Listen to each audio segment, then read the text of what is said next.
So, bumili ulit ako ng laruan ni baby. Kasi, yung parang cellphone niya, hindi ko alam kung saan napunta.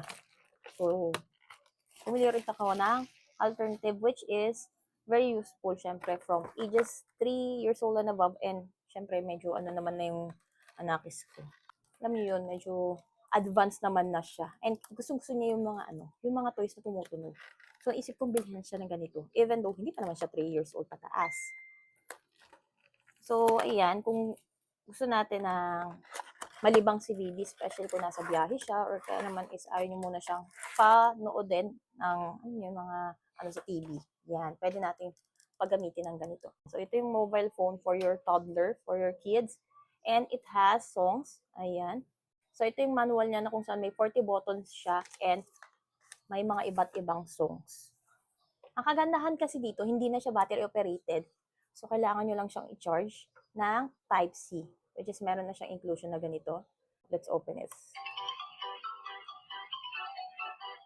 Galing.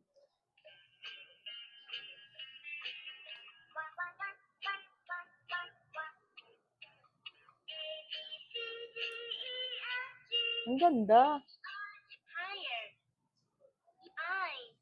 O, diba? Laughter. Ang cute. Weather. Wow.